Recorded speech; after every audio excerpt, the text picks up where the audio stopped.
Hi everyone, hope you're well. Today we're going to be looking at the GCSE Higher Paper from the Edexcel specification. We're going to be looking at the June 2024 series, and we're going to be looking at paper 1, which is a non-calculator paper. Just before we start, if you do enjoy this video, please make sure you subscribe. I'd really appreciate it. So the first question is based on an arithmetic sequence. An arithmetic sequence, remember, is a sequence which increases or decreases by the same amount between each term. So here we can find the common difference between each term is 4, and therefore our coefficient in front of our n in our nth term is going to be 4n. All we've got left to do is find this plus c on the end. And to do that, I like to consider the 0th term. What I mean by the 0th term is if this is the first term and this is the second term, then the 0th term will just be the term before that. So instead of adding 4 to get to each term, because I'm going backwards, I'm going to minus 4, and that's going to get me minus 3.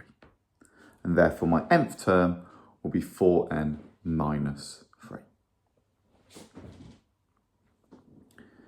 If I look at question 2, question 2 is a mixed numbers question, changing it into an improper fraction and then minusing those fractions. First thing we need to do is convert the mixed numbers into improper fractions. So I'm going to change that by doing 3 times 5 plus 4 over 5. And then this is going to become 1 times 3 plus 2, over 3. The reason we want to do this is because we want 3 lots of 5/5, 3 wholes, and then the 4 extra. Once we've done that, obviously we can simplify those numerators, and then we're looking to minus a fraction. When we're minusing the fraction, we need to ensure that we've got a common denominator. So in this case here, I'm going to times by 3 on top and bottom. That's because my lowest common multiple of 5 and 3 is 15. Therefore, I need 15 in my denominator. And then the same up here. Go times this side by 5 because, again, I want 15 as my denominator.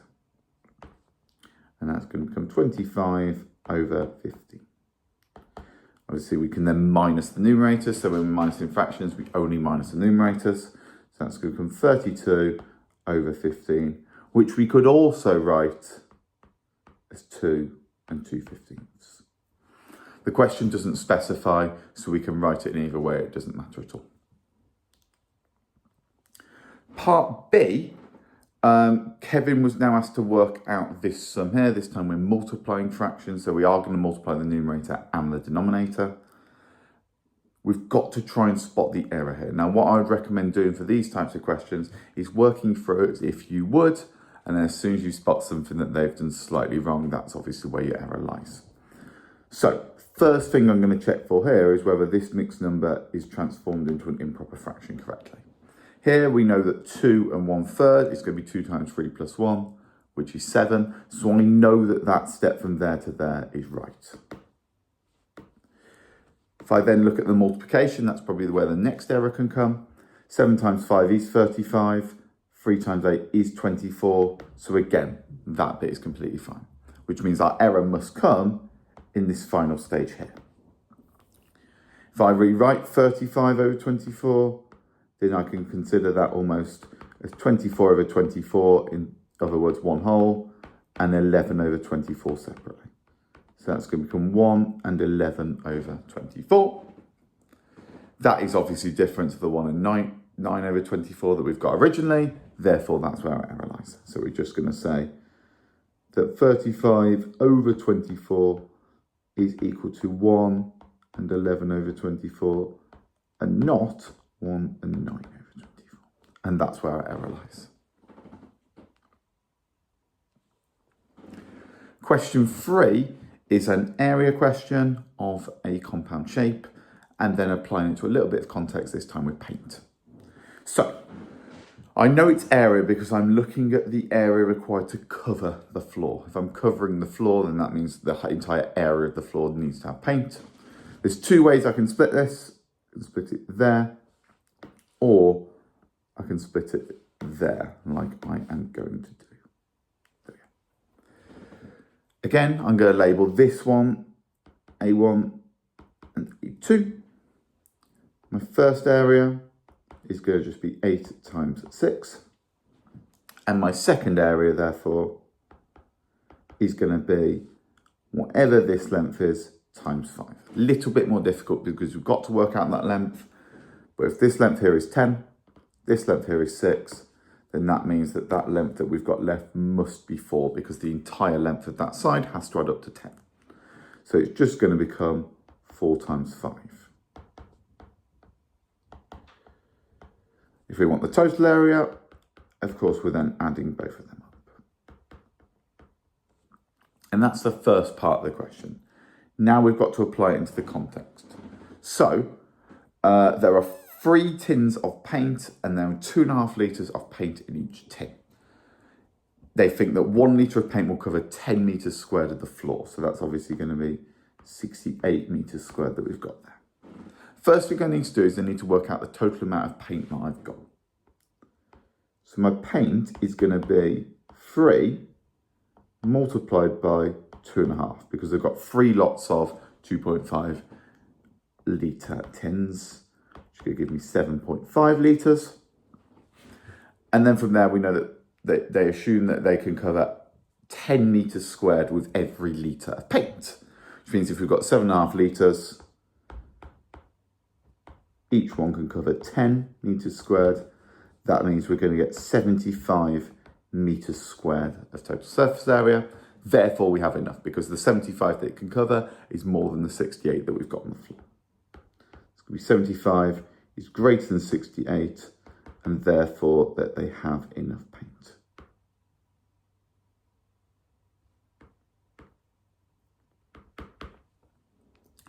Part B to this question refers to actually the amount of paint that can cover the floor increasing, and does that have an effect on our answer? Well, we've already got enough paint. So if the paint can now cover more surface area than we originally thought, that means we've got even more paint left over. So it doesn't have an effect, which we know because the paint will cover even more. More of the floor.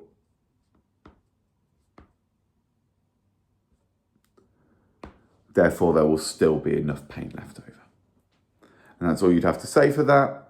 Because it asks for a reason, you just need to say that it's going to cover more of the floor. It's going to be an increase in that, which doesn't have an effect on the amount that we're still using. Question 4 is a Venn diagram question. So this time we're going to be considering sets, we're going to be considering unions, intersections. This first question actually includes a P dash. Remember that the dash refers to not in P. So here we're talking about being not in P.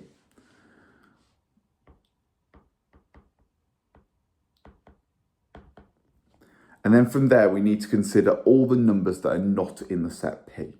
P contains this circle here effectively, so we're just looking at anything that is not in that. So 10 and 14 are not in it, and also all the ones on the outside are also not in that set.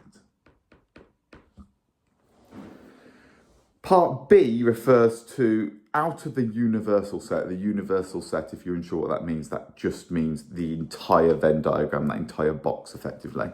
So out of the universal set, find the probability that the number is in P union Q.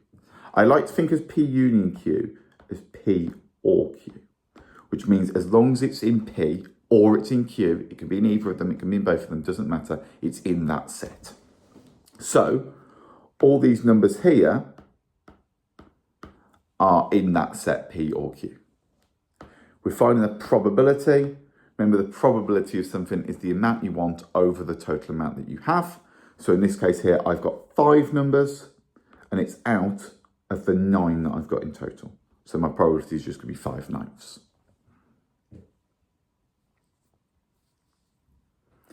Question 5 is a estimation question. So we are going to be rounding to 1 or 2 significant figures and making a suitable estimation based on the information we're given. So, Sophie drives a distance of 513 kilometres. I'm going to round that, because it's an estimation, I'm going to round that down to 500 kilometres. Okay, this is so that we can do the calculation. She pays 0.81 euros for every 10 kilometres that she drives. So first of all, we need to work out how many times she's going to pay, because she's paying every 10 kilometres. So the first thing I'm going to do is I'm going to do 500 divided by 10. And I know that means she's going to be paying that sum 50 times. I'm going to round that number, so I'm going to say that the cost is approximately 0.8 euros instead, just because, again, we're doing an estimation question, so we want to round the numbers. Therefore, I'm just going to be doing 50 times 0.8, which is going to get me 40 euros. Determining whether this is an underestimate or an overestimate is actually quite simple for this one, because for both of the numbers we've rounded down. So we've said that the distance covered is less than it actually was, and we've also said the cost per 10 kilometres is actually less than it was. Therefore, it's an underestimate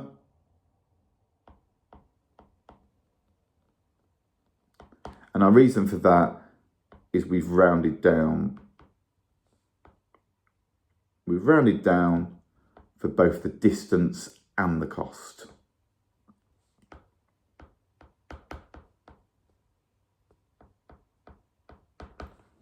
And that's more than enough of a solution there, because we've given a reason for the answer, the fact that we've rounded down for that distance and that cost. Question 6 is an equation of a straight line question graphically, which I do think is a little bit easier to be able to find. What we need to do is, there is two components to a straight line, remember. There is the gradient and the y-intercept. So we need to be able to find both of these values. First of all, let's consider the gradient. The gradient is the rise over the run. What we need to do when we're doing this graphically is we need to pick two nice points. And what I mean by a nice point is something like this, where it goes perfectly through the graph lines that we've got. And that one there, potentially.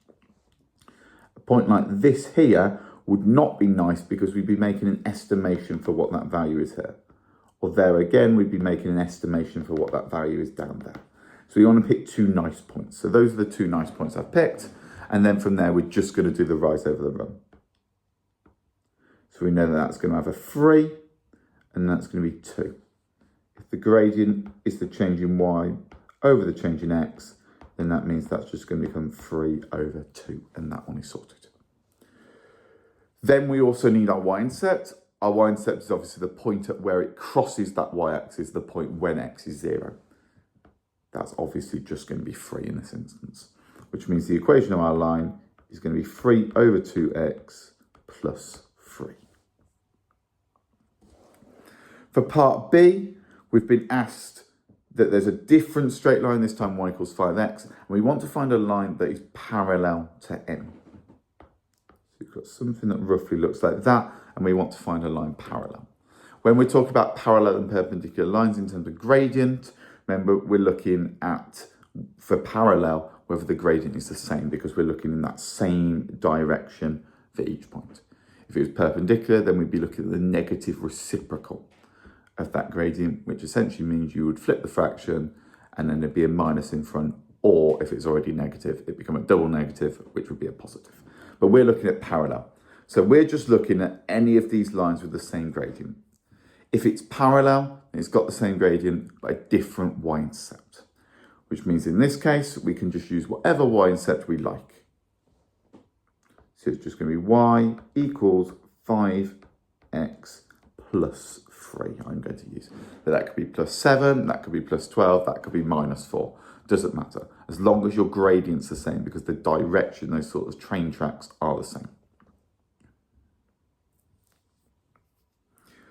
Question 7 is our first worded question, long 5-mark worded question of this paper. We want to consider this a step at a time, work out what we're exactly looking for. We're looking for empty small jars, that's what we're told. So the first thing we need to work out is the amount of the jars that are empty. So if I know 400 jars and 3/8 of them are empty, that means I need to find 3/8 of 400. The way I'm going to do that on a non-calculator paper is I'm going to do 400 divided by 8, and then I'm going to times that number by 3. It was a non-calculator paper, so you would have to do it that method. If it was a calculator paper, you could put 400 times 3/8 in your calculator and you'd get that straight away. Okay, so we know that there's 150 empty jars. We've now been given the ratio from the number of small to medium and the medium to the large. We want to combine that as one whole ratio.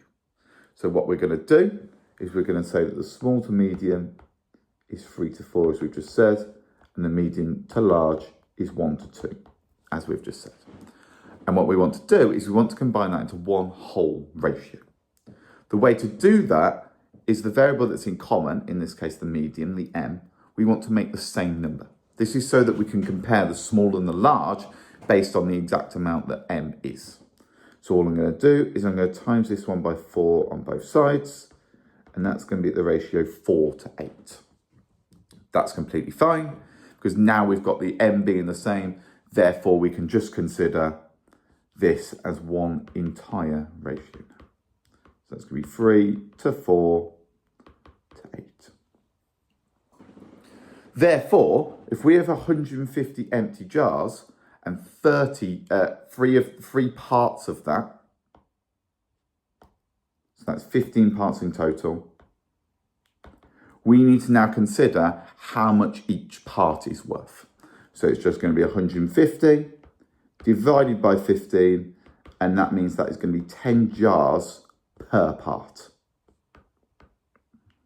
If we've got 3 jars that are small, 3 parts that are small, that means that we're going to have 30 jars in total that are small. So it's going to be 3 times 10, which is going to be 30 jars that are small. If we want to work that out as a percentage, then first of all, we do need to write it as a fraction. So that's going to be 30 out of 400. And remember, if we're ever converting a fraction into a percentage, we need to make that denominator 100. So I'm going to divide top and bottom by 4.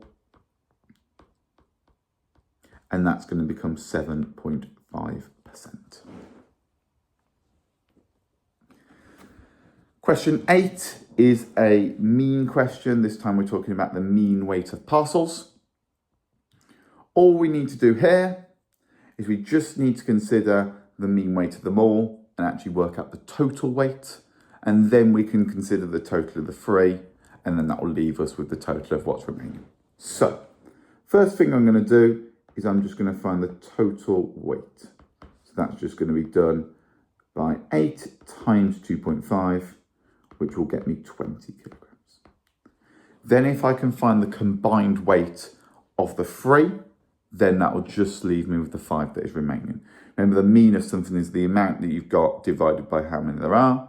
So that means if I'm working out the amount we've got, then I need to do the mean times by the amount of parcels that there are. So the total of the 3 is going to be 3 times 2, which is going to be 6 kilograms.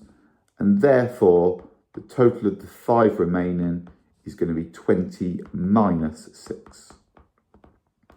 If I know the total and I know how many there are, I can then calculate the mean of that. So that's just going to be 14 divided by 5, which is 2.8 kilograms.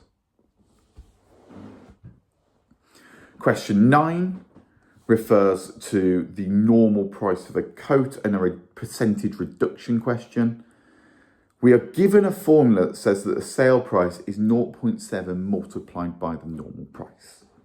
So all we're going to do is we're going to say, okay, well that means that the sale price is going to be 70% of the normal price. Remember, to get from a decimal to a percentage, we need to multiply by 100. So that's going to be 70%. Therefore, if I want the amount is reduced by, then it's obviously reduced from 100% of the original price, and it's reduced down to 70%. So I just need to do 100 minus 70, which will give me a 30% reduction on the coat. Quite a common mistake for that question, with a lot of people will put 70% because they've not read it correctly. It's the normal price of the coat is reduced by a percentage, not reduced to the percent of the original amount, it's reduced by that percentage. So do just bear that in mind when you're reading the question. Question 10, we're now looking at a simultaneous equation question. What we want to do here first is we want to label this equation 1 and equation 2. And what I want to do is I want to make one of the coefficients, either the x or the y, doesn't matter, but I want to make them the same. So all I'm going to do here is I am going to times the top equation by 3 and the bottom equation by 2. That's going to get me the y is going to be the same. It's going to have a minus 6 in front of the y. Therefore, I can then subtract the equations, or if the signs were different, I would add the equations. So equation 1 multiplied by 3 is going to be 15x minus 6y equals 69. And equation 2 multiplied by 2 is going to become 4x minus 6y equals 36. One of the most common mistakes for these questions is when you're multiplying the entire equation through by 3 or 2, often people forget to multiply this number at the end by the value. So please do make sure when you're multiplying for an entire equation, you multiply everything in that equation, not just the one side. From there, because the sign is the same, that now means we need to minus one equation from the other. So that's come 15x minus 6y minus 4x minus 6y equals 69 minus 36. So this comes from this equation up there, and then this comes from this equation here. One thing to consider with these is notice how I've put a bracket around that second minus. So I've put a bracket around this 4 and this 6 here. The reason I've done that is because I'm minusing something that's not a product. So I'm minusing more than one term. So I want to make sure I minus that entire thing. Without doing that, it often leads to the mistake of us actually having minus 12y and actually not the y's cancelling. So all I'm going to do now is I'm now going to expand that bracket to make sure I don't make that mistake.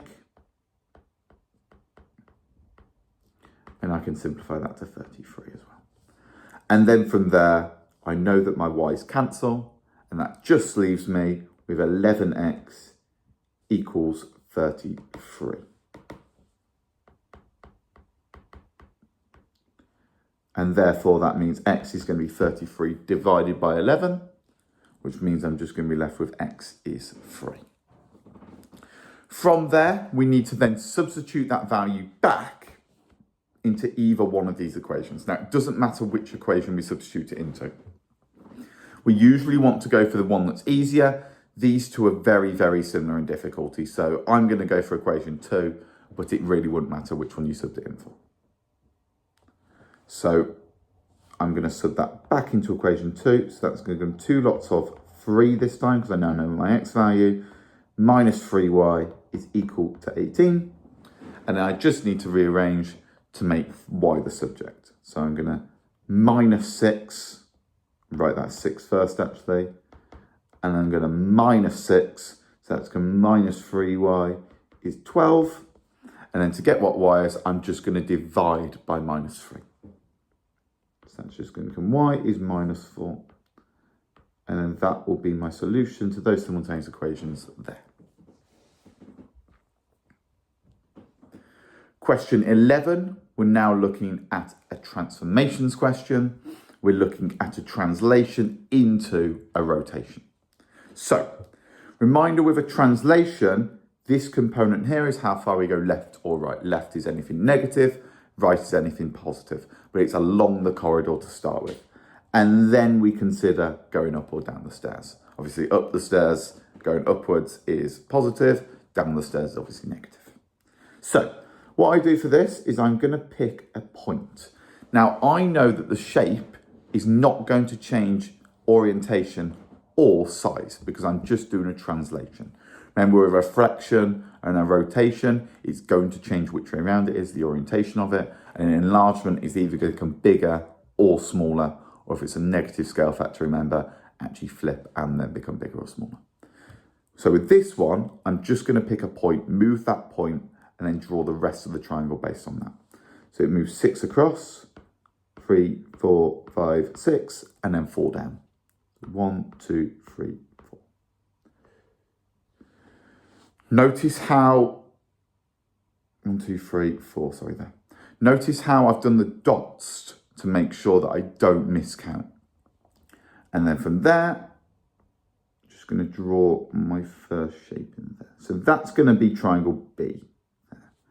We then want to work out what triangle C is. Okay, so that is now a rotation 90 degrees clockwise about the point 1, 2. This is where you want to use your tracing paper. So 1, 2 is the point here. So you want to use that point. You want to put your tracing paper on, draw the triangle, put your pen on that point, and essentially just rotate round. So that's just going to become here. And that's going to be my place C. And I want to describe the single transformation.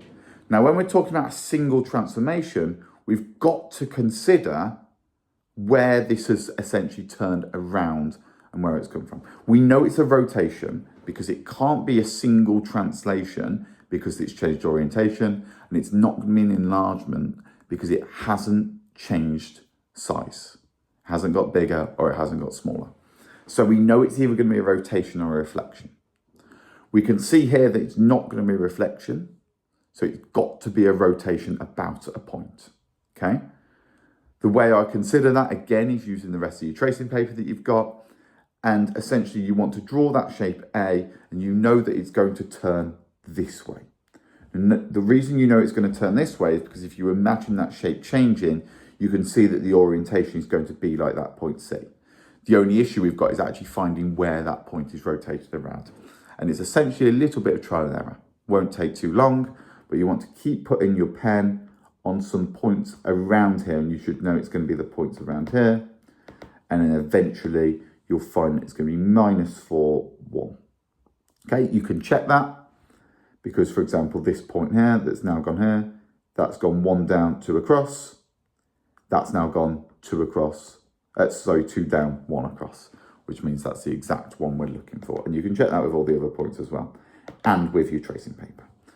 When we describe a transformation, your first mark comes from just stating what type of transformation it is. So if you're unsure about where it's at and the direction and the magnitude of the sort of change there, then all you need to write is rotation, and that will get you your first mark.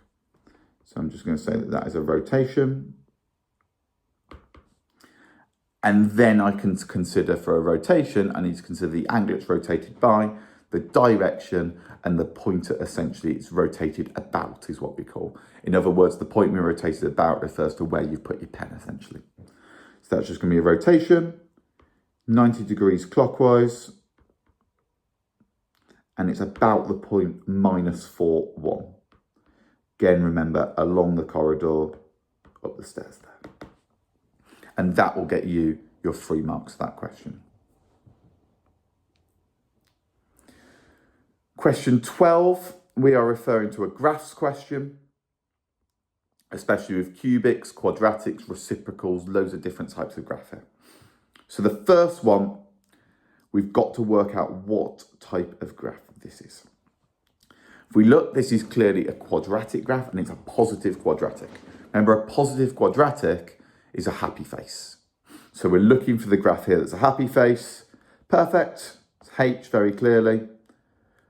Also, just double check that that y-intercept is -4. It looks about -4. It's negative, which means we're completely fine for that first mark.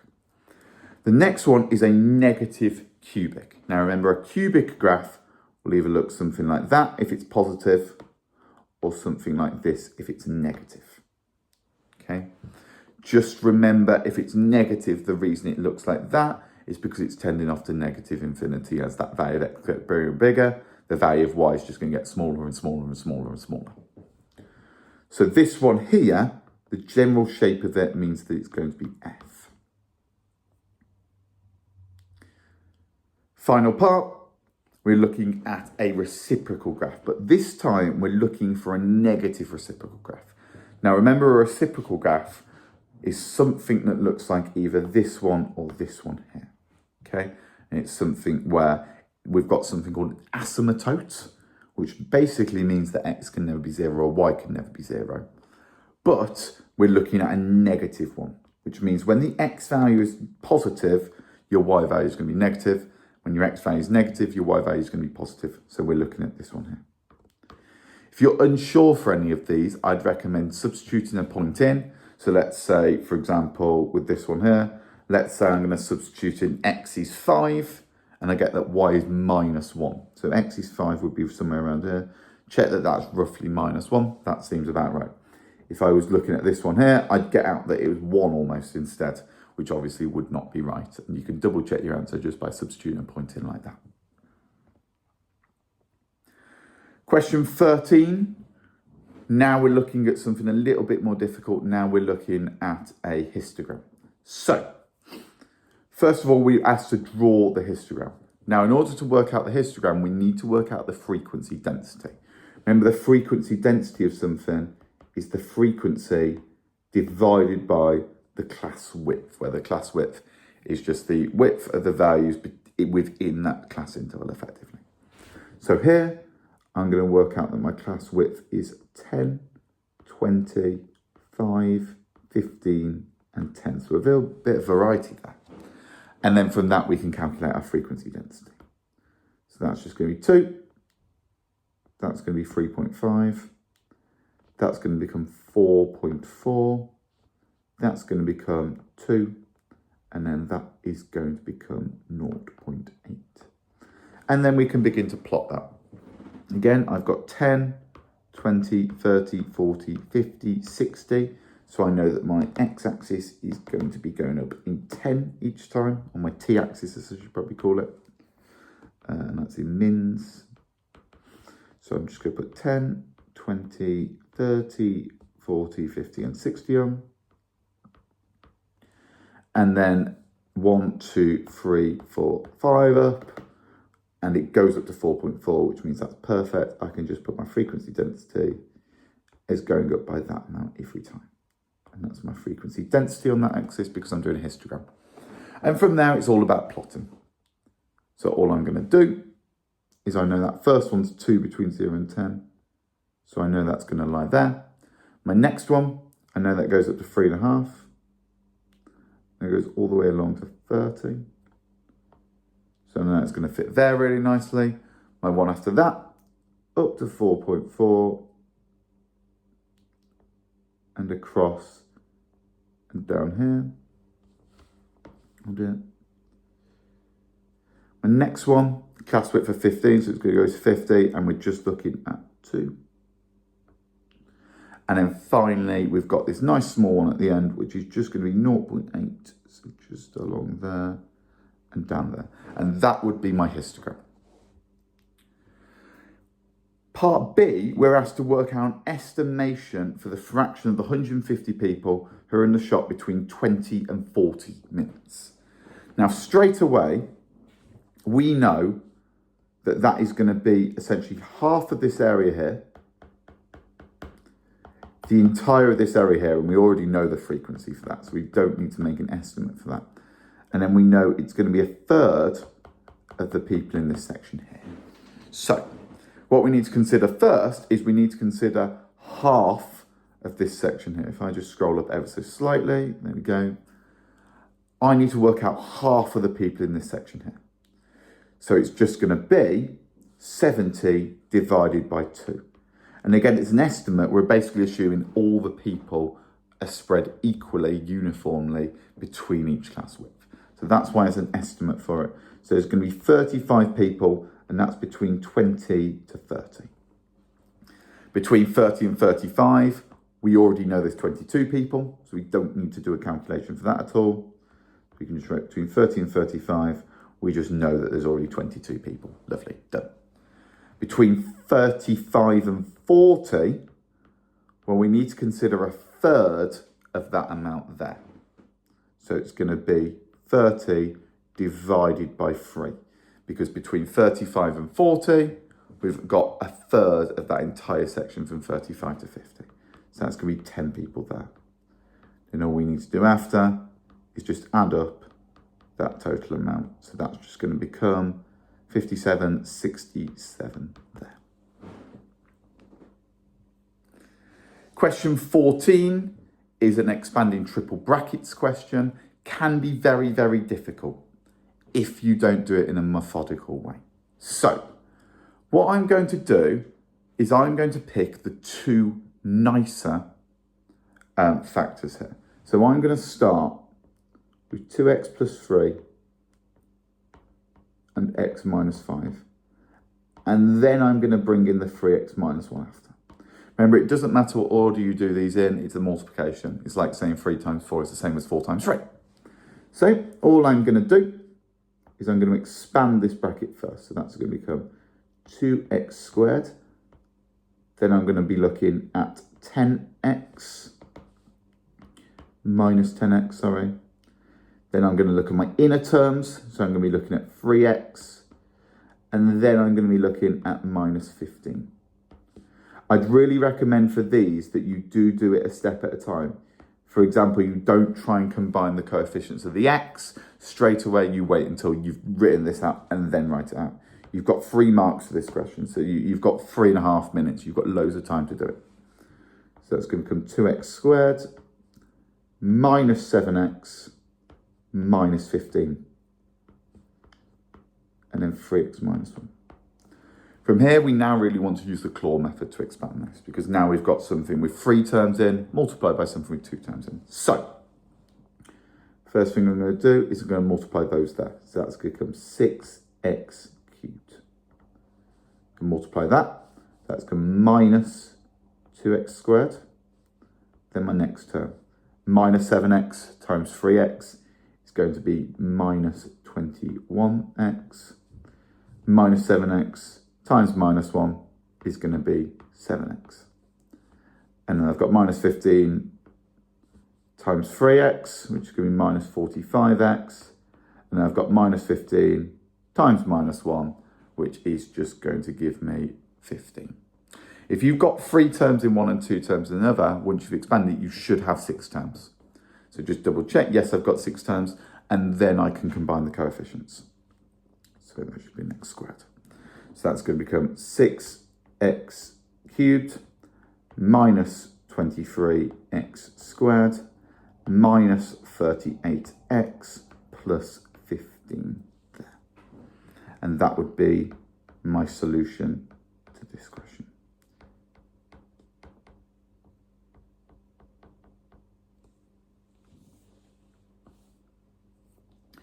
Question 15, we're now looking at the area of a circle, or part of the circle. So, we are told that OAB is a sector of a circle with centre 0 and radius 6. We know that the length of the arc AB, so we know this length here is 5 pi. And we want to work out the area of the sector. Now, the arc length of something is the fraction out of 360 degrees multiplied by 2 pi r, okay? We're essentially saying that this angle here is theta. We don't know that angle yet. So if we can calculate that angle, then we can apply it to the area of the sector. So I know my arc length is 5 pi. And I also then know that my radius is 6. Just stick that there. Radius is 6. So it's going to be 5 pi is theta over 360 times by 2 pi times by 6. Remember, because this is a non-calculated paper, you are going to keep things in terms of pi. And actually, we can see on either side here that the pi's cancel. From there, now I need to do this calculation. So I've got 5 is 12 theta over 360. So that's just 6 times 2. And then combine that into one singular fraction. And now I just want to work out what theta is. If I times that, I can get that that is going to be 18,000. And then if I divide that through, I can get that theta is 150, sorry. Maybe you can use your bus stop method for that there. If you're unsure. 1 there, 6 left, 5, and then a 0. Once we've got that value of theta, we can now apply that to the area of a sector. Again, the area of a sector is just that amount out of 360, so that slice of the pizza effectively, multiplied by pi r squared. We now know what r is, we know what theta is, so a is just going to be 150 over 360 times by pi times by 6 squared, which is just going to give us 36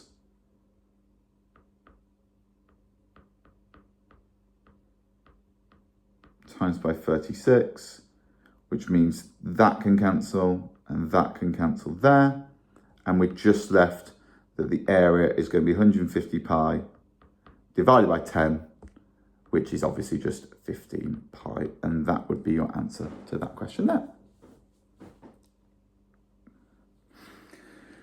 Question 16, we're now looking at a probability question. Remember, a probability is the total amount you want over the total amount you have. So there are n orange sweets and 1 white sweet in the bag. Sarah takes a sweet at random from the bag and eats the sweet. She then takes another sweet from the bag and eats this sweet. So this is clearly without replacement because, well, she's not replacing the sweet, she's eating the sweet. So it's without replacement.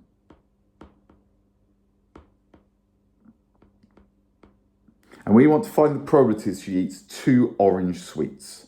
So the first thing we're going to do is if we know that there's n orange sweets and there's 1 white sweet, then we know the probability that she eats 1 sweet initially is going to be n orange sweets out of n plus 1. The amount you want, we want an orange sweet over the total amount that we have. And we have n plus 1 sweets in total because we've got n orange and 1 white. So combined, that's just n plus 1. Don't get put off that it's in terms of algebra. It's still, if there's 3 orange sweets and 1 white sweet, you do 3 over 4 because you'd be doing 3 plus 1. So if we then wanted a second orange sweet now, well, there's going to be 1 less orange sweet. And there's also going to be 1 less sweet in the bag, which actually simplifies to that because that obviously cancels there. Therefore, all we then need to do is we need to multiply them together. So that's just going to be n over n plus 1 multiplied by n minus 1 over n. And actually what happens there, we can see that the n's can cancel because we've got a product, we've got something multiplied by something else. So they cancel, and I'm actually just then left with n minus 1 over n plus 1. Question 17 is a rationalising the denominator question. We're looking at surds and then also simplifying surds. Now remember, if this was on a calculator paper, you can put this in your calculator to double check. It's not, so we've got to obviously do it manually ourselves. If I've got something in this position here, then I need to multiply by root 7 on top and bottom. That stays as the same fraction because if we multiply something on the top and on the bottom the exact same, that stays as the exact same fraction. It's just a different scalar amount of it effectively. 1 times root 7 is obviously root 7. Root 7 times root 7 is 7. Remember, we can think of that by indices. Or we can just consider, for example, 2 times 2 is 4. Therefore, the square root of 4 times the square root of 4 is 4. And we can think of it that way. But anything, square root of anything times the square root of anything is just whatever that number is effectively. So that's just going to be root 7 over 7. That's fully rationalised. Remember, rationalise the denominator just means that we're taking that surd out of the denominator. It doesn't say to simplify anymore. We actually can't simplify it anymore. The second part is asking us to fully simplify something. So that means that root 80 must simplify into something root 5. Now, whenever you're simplifying a surd, remember you want to find the highest square number that is a factor of that amount. So for 80, we're going to be looking at the highest square number that's a factor of 80. We've sort of been given a bit of a hint to what we're doing here because we know that it's going to have root 5 in it, otherwise it's not going to simplify. If you subtract root 3 from root 5 or something root 3 from something root 5, that's in its simplest form if we keep it in exact form. So it's got to be something root 5. So what do I multiply by 5 to get to 80? 16. So it should be 16 times 5. That is a square number, and it's also the highest square number as well. If we work down through the square numbers, we've got 81, 64, obviously not a factor of 80, 49, obviously not a factor, 36, not a factor, 25, not a factor, and that leaves us 16, our highest square number that is a factor. That can therefore be written as root 16 times root 5, which is going to become 4 root 5, and therefore that means that this must become 4 root 5 minus root 5, which is just going to be 3 root 5. You can think of that as 4x minus x would be 3x. So 4 root 5 minus 1 root 5 would be 3 root 5. Question 18 refers to a recurring decimals question. So all we're going to do to start with is we're going to get both of these decimals into fractional form, and then we can add them from that. So I'm going to say that x, and just giving myself a little bit more space, x is equal to 0.151515. I'm going to write that out 3 times, just to show that it is recurring. The numbers recur every 2, so 151515. Therefore, I'm going to multiply this on both sides by 10 to the power of 2, in other words, 100. So I've got the 100x is equal to 15.151515. I'm going to rewrite x below that, and then I'm going to minus them. So I'm going to minus 100x from x to get 99x is equal to 15. And everything else there actually cancels really nicely. So I'm just looking at it equaling 15, and therefore I can work out what x is in a fraction. So if 99x is 15, then x is 15 over 99, because I can divide both sides by 99. If I now look for the second one, I'm going to say that y is equal to 0.2272727. And again, it's repeating every 2, which means I'm going to times it by 10 to the power of 2. In other words, 100. So it's just going to be 100y is equal to 22.7272727. And then from there, I can work out that 99y is going to be essentially 100 minus that y. Let me write out y to make it a little bit easier. So that's just going to become 99y equals 22.5. And you can sort of see everything after that just becomes 0. If that's the case, then that means y is going to be 22.5 to the power, not to the power, divided by 99. From there, I can now work out what my addition of both of these is going to be. So I've got 15 over 99 plus 22.5 over 99, which would be 37.5 over 99.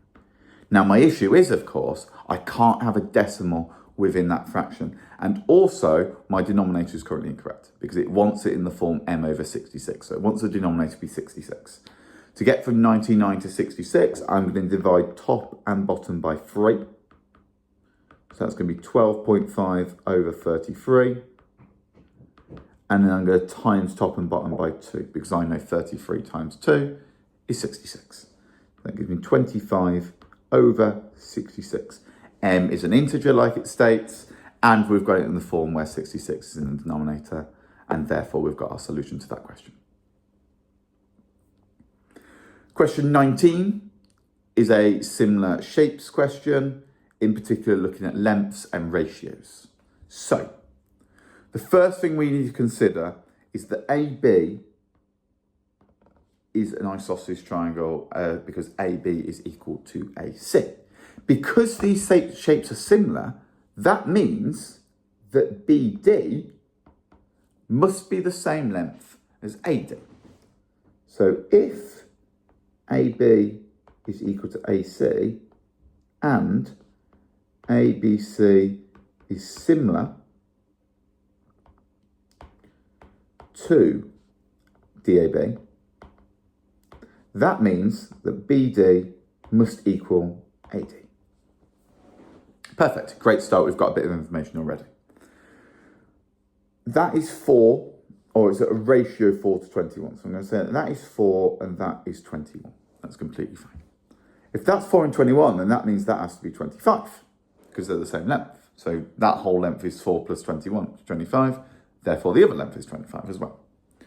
I'm going to call this length here X because I'm comparing AB to AD. So I need some information about AB here. Okay. Now, because they're similar shapes, that means the ratio between the sides will be the same. It doesn't mean that the difference between the sides or the side lengths will be the same, but it means the ratios between the sides will be the same. So I'm going to say that BC to AB will be the same ratio as AB is to AD. We know that. So we know that BC to AB is at the ratio 4 to X, and we know that AB to AD is going to be at the ratio X to 25, just considering AB as X. From there, we can then say that their proportion of each amount is going to be the same because they're similar shapes. So that means that 4 over X is equal to X over 25 because the proportion, the ratio of B to C to A to B is the same as AB to AD because they are similar shapes. Just by simplifying that, I get that X squared is 100. So I get that X is plus or minus 10. Because we're looking at a side length, X obviously can't be negative. So we're just going to consider it as positive 10. Then from there, then we can consider the ratio because we know that 10 is now X. So we can substitute that into the ratio we're looking for. So we know that that is just going to be AB to AD is going to be 10 to 25. And then we can simplify that down. We know there's a common factor of 5. So we can simplify that down to 2 to 5. And that will be our ratio there. Question 20 refers to an indices question. In particular, considering that we add 2 indices up and we want to find the value of n. So, the first thing we know is that x plus y is going to equal 8. We want to work out what x and y are first though. So, let's consider x first. We know that that is going to be 2 to the power of n over the cube root of 2. So, first thing I need to do is I need to get it so the bases are the same. So if I consider the 2 to the power of x one, I need to consider that's going to be 2 to the power of n over 2 to the power of a third. Then from there, then I can consider, actually, I can combine that using my indices laws, using the fact that if I've got x to the power of a minus x to the power of b, that's going to be x to the a minus b, I can consider that and I can say, well, that means that this is going to be 2 to the power of x is equal to 2 to the power of n minus a third. So we've got n minus a third there. If 2 to the power of x equals 2 to the power of n minus a third, that means that x must be equal to n minus a third.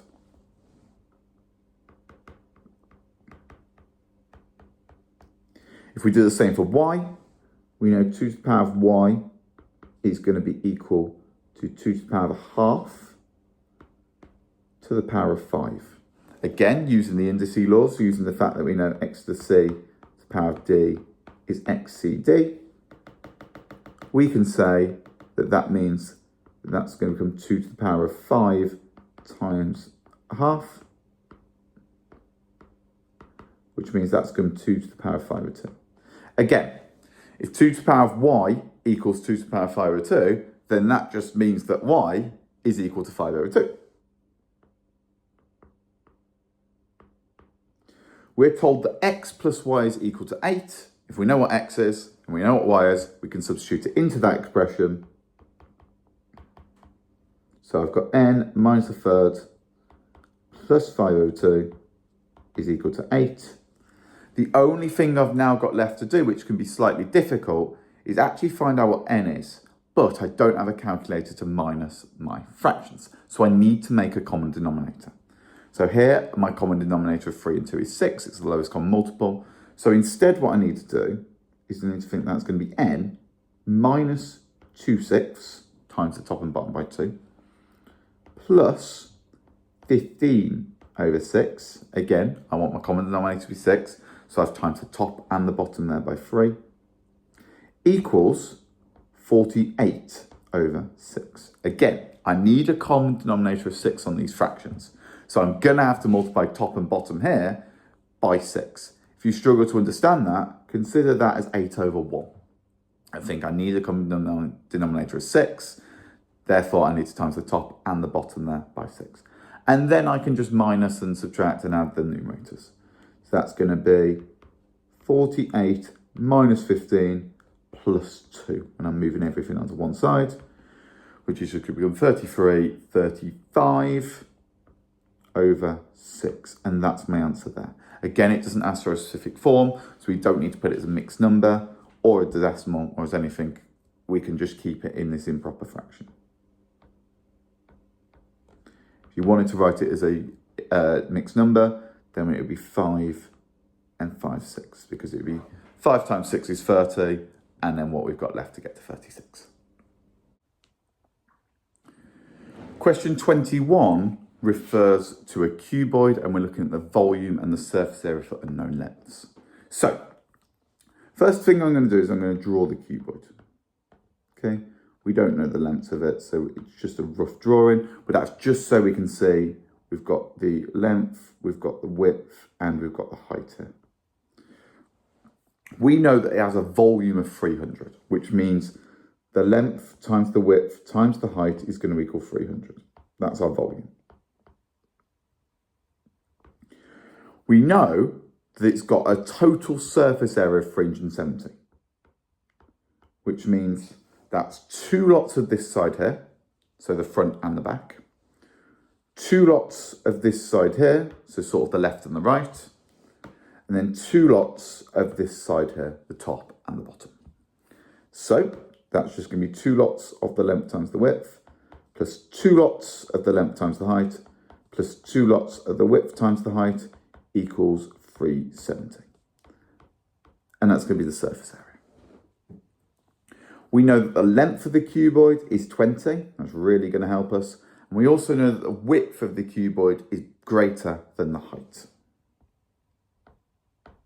Now, currently, I've got 3 variables and 3 equations, but one of those equations is literally that the length is 20.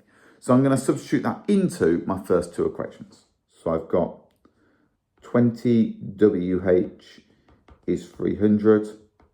That means that WH has to equal 15. And then I also know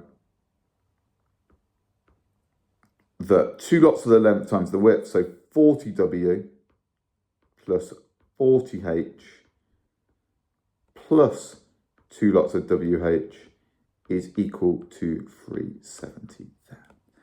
Now I've got 2 equations and I've got 2 variables, so therefore I can use simultaneous equations. So all I'm going to do from there is this first one. I'm going to say that H is 15 over W, and I'm going to substitute that into my second equation. I do have simultaneous equations, but I don't have it in the standard form where we've got something X plus something Y is a number.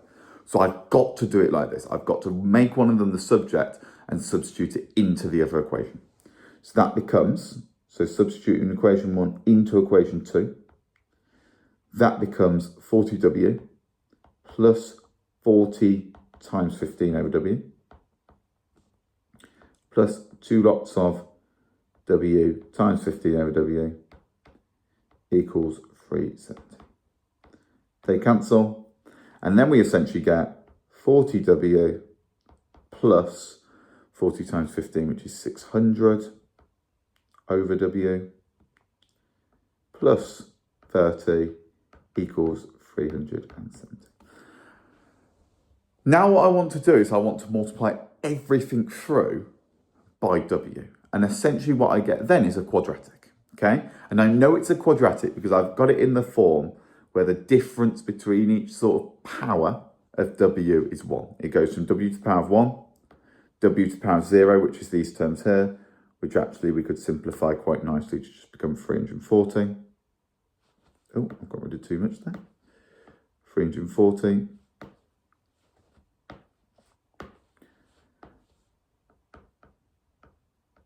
And then I've got my final power, which will be the power of -1, because remember, it's over something. So using our indices laws, we can see that's the power of -1. So I'm going to times everything in here by W. So it becomes plus 600 and minus 340 W. And that just becomes a quadratic that we can now solve, okay? First thing I'm going to do is I'm going to divide this entire quadratic by 20 because I can see that there's a factor of 20 in there. So that's going to 2W squared minus 340. 340 divided by 20, so minus 17. And that's going to just become plus 30. And then from there, I can either use the quadratic formula, or if I can spot how it factorizes, I can factorize it. It's come 2W and W. We know that's the case. We want two numbers that multiply together to get 30, but add together to get minus 17, which means we're looking for two negative numbers. Straight away, the first one that springs to my mind is minus 6 and minus 3. I've also potentially got minus 10 and minus 3 as well. But I think minus 6 and minus 3 are going to, minus 6 and minus 5, sorry, are going to work. So that's going to become minus 6 and minus 5 there. And just check by expanding the O and the I in FOIL whether that works. So that's minus 12, minus 17, perfect. Again, that is a bit of trial and error there. You've got to make a suitable guess effectively. So that means that W is equal to 5 over 2, or W is equal to 6. And then from there, we know H is the smaller one, so therefore we're looking at H being 2.5, the 5 over 2. W would therefore be 6. And the reason that works is because we could either have essentially a cuboid that sort of looks like that, which is a little bit more vertical, or we could have a cuboid that's a little bit flatter and sort of looks like that instead. It'd still be the same cuboid, it would just be sort of flipped. So either one of those values, and because we're looking for the height and it says the height is the smaller one, we're looking for 2.5 as our solution there. Question 22 refers to trig graphs, in particular the sine graph, and then solving equations for sine graphically. So, a sine graph should look something like this. Okay, that's what I'd expect you to draw for sine. We're only doing between 0 and 360, so do make sure that you stop at 360 there. Key points of this, our peak is 1. We can draw that in later, but we know that our peak value is 1. We know that our trout is minus 1. And just remember that our peak should be at 90 here, trout should be at 270 here, and it needs to go through 180 at the point 0, because sine of 180 is 0. Part B asks us to now solve this trig equation. So I am looking for where, if I've got that 2 sine x is equal to minus 1, then that means that I'm looking for where sine x is equal to minus a half. The reason I know to do that is because I've got a graph for sine x. So then if I make sine x a subject, then I can just use the graph to find where that's equal to minus a half. So minus a half is going to be somewhere along here. And now I've got to use the symmetry of the graph and my exact trig values. So, to start with, I know that if sine x equals a half, then I know that x would equal 30. Okay, and that's from my exact triggers. okay? So the square root of it divided by 2, that's what sine would be. So that's going to be a half there. If I know that x is 30 for this value here, by using the symmetry of the graph, if I know that this gap here is 30, then that means the gap here is also going to be 30, which means that value is 150. Again, using the symmetry of the graph, if the gap there is 30, that means the gap here is also 30. So that's going to become 210. And finally, if I know the gap here is 30, then I know the gap there is also 30. So if that's 360, it's going to be 360 minus 30, and that's going to get me 330. So my two values for minus a half would be 210 or 330 degrees for both of them. Question 23 refers to a circles question, looking at gradients and points of intersection. So, the circle C and the line L cross as per the points P and Q. So, if I was to sort of sketch this, it's a centre 0, 0, so it's a circle that just looks like that, and we are looking for the points at which they intersect. It intersects at P, which is 5, 10. Let's say that's that point there. And the x-coordinate of Q is minus 2, which means minus 2. It's going to be somewhere about here. Okay? So that's my point P, and that's going to be my point Q. Therefore, the line must go through P and Q just like that. That's not a great straight line. There we go. L has a positive gradient and crosses the y-axis at the point 0k. So effectively what we're looking for in this question is we're looking for the y-intercept of this line. We want to find that value of k. So the first thing we need to consider is the radius of that circle. Because if we can work out the radius of that circle, we will know the distance between the centre and the point Q. So, I know that the equation of the circle is going to be x squared plus y squared is equal to r squared. And if I know a point on that circle, then I can substitute that point in to find the radius. So that's just going to be 5 squared plus 10 squared is equal to r squared.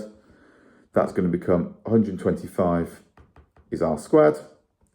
And then from there, now I know what r squared is, I know that my equation of my circle is going to be x squared plus y squared is equal to 125. Once I've got that, now I can consider when my x coordinate is minus 2, what my y coordinate would be. So that's going to be minus 2 all squared plus y squared equals 125. So I've got 4 plus y squared is 125, which means then y squared will be equal to 121. So y is going to be equal to either plus or minus 11. Because of the graph I've drawn, I know that it's going to be at the point of negative 11. Positive 11 will be this point up here. Okay? We know it's got a positive gradient, so we know it's going to be that lower point. So purely off our sketch,